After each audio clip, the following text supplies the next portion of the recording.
કુમાર જાસર અને additional CP sir ચૈતન્ય મંડલિક sir દ્વારા રાજકોટ શહેરમાં સંગઠિત ગુના આચરતી અને આમ પ્રજામાં ભયનો વાતાવરણ ઊભા કરતી ટોળકીઓ વિરુદ્ધ જીસીટીઓસી એક્ટ હેઠળ કાર્યવાહી કરવા માટે રાજકોટ શહેર ક્રાઇમ બ્રાન્ચને સૂચના આપવામાં આવેલ હતી। આ સૂચના અન્વયે માનનીય ક્રાઇમ એસીપી શ્રી ભરત વસિયા સાહેબના માર્ગદર્શન હેઠળ પીઆઈ શ્રી ગોંડલિયા સાહેબ, પીઆઈ શ્રી ડામોર સાહેબ અને પીઆઈ શ્રી જાદવ સાહેબ અને પીએસઆઈ શ્રી સીવી જાડેજા સાહેબની ટીમ દ્વારા રાજકોટ શહેર વિસ્તારમાં રામદેવ ડાંગર ગેંગના જે સભ્યો છે એ ખૂનની કોશિશ, સરકારી નોકર પર હુમલો, ઈજા, રાયોટિંગ અને ગેરકાયદેસર આર્મ્સ જેવા ગુના આચરતી હતી એ ટોળકીને આઈડેન્ટિફાઈ કરી એના વિરુદ્ધ એક જીસીટીઓસી એક્ટ હેઠળ કાર્યવાહી કરી છે।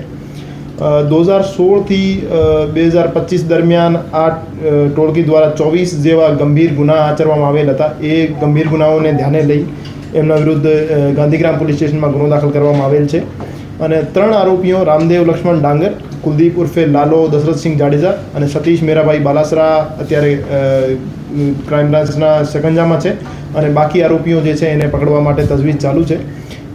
છેલ્લા 10 વર્ષમાં આ ટોળકી દ્વારા કુલ 52 જેટલા ગુના આચરવામાં આવેલ હતા। એ પૈકી 5 ખૂન અને ખૂનની કોશિશના ગુના છે અને 6 ઈજા, ગંભીર ઈજા અને ધમકી જેવા ગુના છે। ફરજ રૂકાવટના 2 ગુના છે, શરાબના પ્રોહિબિશન એક્ટના 5 ગુના છે, ગેરકાયદેસર આર્મ્સના 6 ગુના છે અને આ સિવાય જમીન પચાવી પાડવાના અને ખંડણીના પણ ગુનાઓ એ ટોળકી વિરુદ્ધ દાખલ છે। આ ટોળકીની પ્રોપર્ટીઝ આઈડેન્ટિફાઈ કરી અને એટેચ કરવામાં આવશે અને તમામ સભ્યોને જેલ હવાલે કરવામાં આવશે અને આ સિવાય પણ રાજકોટ શહેરમાં સંગઠિત ગુના આચરતી ટોળકીઓને આઈડેન્ટિફાઈ કરવાની કાર્યવાહી ચાલુ છે અને એના વિરુદ્ધ પણ જીસીટીઓસીની કાર્યવાહી કરવામાં આવશે। અત્યારે હાલની પરિસ્થિતિએ જે અમે ગુનો દાખલ કર્યો છે 5 મેમ્બર્સ વિરુદ્ધ દાખલ કર્યો છે, એમાંથી 3 રાજકોટ શહેર ક્રાઇમ બ્રાન્ચના સકંજામાં છે। છેલ્લા 1 વર્ષમાં વાત કરીએ તો આ 8મી જીસીટીઓસીની કાર્યવાહી છે અને લગભગ 90 જેટલા આરોપીઓને અમે જીસીટીઓસી હેઠળ જેલ હવાલે કર્યા છે।